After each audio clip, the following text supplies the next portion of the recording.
In today's tale, I wanted to farewell the late Royal Highness Queen Elizabeth II, with the curious reminder that reportedly Her Majesty was not immune to the occasional interruption of the paranormal.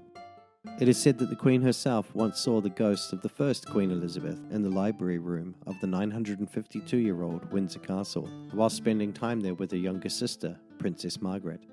Though how old the royal sisters were when this occurred has not been reported, yet it was indeed prior to 2002, the year in which Princess Margaret regrettably passed away. Frustratingly, I could not find many precise details relating to the incident, and it may be we will never know how the event transpired or what the Queen's personal thoughts were on the encounter. But others who claim to have seen Elizabeth I also report that they heard her footsteps first.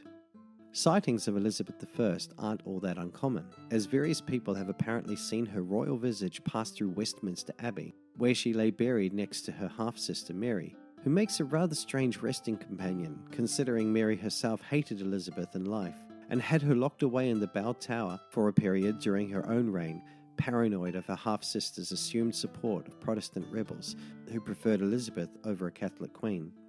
Elizabeth I's life was no stranger to hardship. Her own mother, Anne Boleyn, was of course beheaded by the temperamental Henry VIII for the completely unintentional crime of not producing a male heir. And then, many years later, whilst herself the reigning monarch, she had to make the grim political decision of beheading her own cousin, another Mary, the Queen of Scots, for the threat she herself posed to Elizabeth I's throne. Maybe such a tumultuous life left her to bear the following centuries with a tumultuous afterlife. Who can say?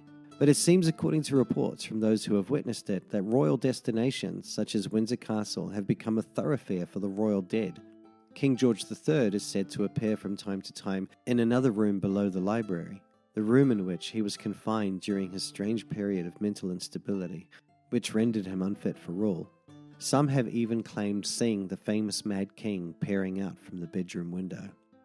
Glimpses of King Henry VIII occur, of course, consisting of his ghostly visage dragging his deadly ulcerated leg across the floor, sometimes even pacing the battlements of the castle before disappearing through a wall.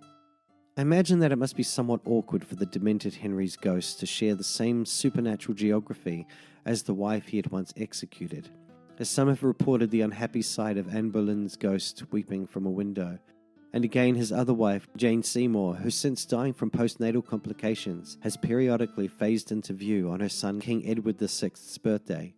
Again, the late Catherine Howard, Henry VIII's fifth wife, accused of adultery and eventually executed at the Tower of London. Upon her first arrest, she escaped the clutches of her guards and ran through the halls screaming for the king's compassion, screams that have echoed through the centuries to be heard in recent times by unsuspecting visitors to the haunted gallery. Windsor Castle, with its turbulent history overflowing with political and personal thunder, undoubtedly had a deep impact on the late Queen Elizabeth II. What must it have been like for the young Elizabeth or little Margaret to walk through these apparently haunted halls and to hear the stories of the vicious King Henry, the cruelty targeted toward his various wives, the struggle of Elizabeth I who overcame the rejection of her father, the hatred of her half-sister the Queen, to become herself one of the most recognizable monarchs in English history.